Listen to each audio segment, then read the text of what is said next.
నూజివీడు మండలం కొత్త రావిచెడలో అన్నదాత సుఖీభవ పీఎం కిసాన్ రెండో విడత నిధుల విడుదల కార్యక్రమం జరిగింది. ఈ కార్యక్రమానికి గౌడ కార్పొరేషన్ చైర్మన్ వీరంకి గురుమూర్తి, నియోజకవర్గ పరిశీలకులు వేములకొండ శ్రీనివాసరావు, మాజీ ఏఎంసీ చైర్మన్ కాపా శ్రీనివాసరావు, కూటమి నాయకులు పాల్గొన్నారు.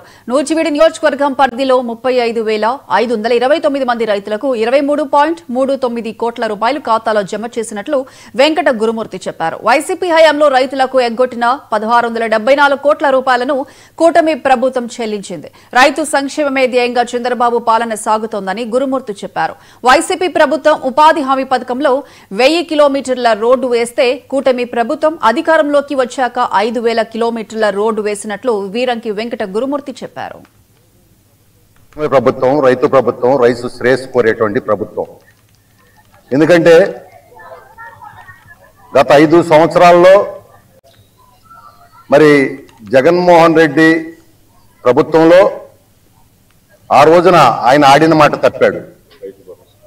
రైతు భరోసా అని చెప్పి మరి 20,000 ఇస్తానని 13,500 ఇచ్చారు. కానీ ఈరోజు మేము అనుకున్న మాట ప్రకారం 20,000 రూపాయలు 2 దఫాలుగా 6,109 కోట్ల రూపాయలు బ్యాంక్ ఖాతాల్లో వేసాం.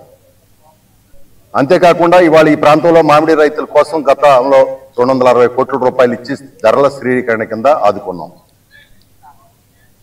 గత ప్రభుత్వంలో ధాన్యం అమ్మితే 3 నెలలకు పట్టేది డబ్బులు తీసుకుంటా, కానీ ఈ రోజున 24 గంటల్లో రైతుల ఖాతాలో వేస్తున్నాం. గత ప్రభుత్వం కొట్టిన 1,674 కోట్ల రూపాయల ధాన్యం బకాయిలను ఈ ప్రభుత్వం వచ్చిన తర్వాత చెల్లించింది. సంక్షేమం, అభివృద్ధి, బిడ్డల భవిష్యత్ త్రిశూల వ్యూహంతో ఈరోజు ప్రభుత్వం వెళ్తా ఉంది. ఏదైతే సూపర్ 6 అన్నామో అందులో భాగంగా ఈరోజు ఈ కార్యక్రమాన్ని పూర్తి చేసుకున్నాం. గత ప్రభుత్వానికి 1000 రూపాయలు పెంచడానికి 5 సంవత్సరాలు పట్టింది, కానీ ఈ కూటమి ప్రభుత్వం 5 రోజుల్లోనే పెంచింది.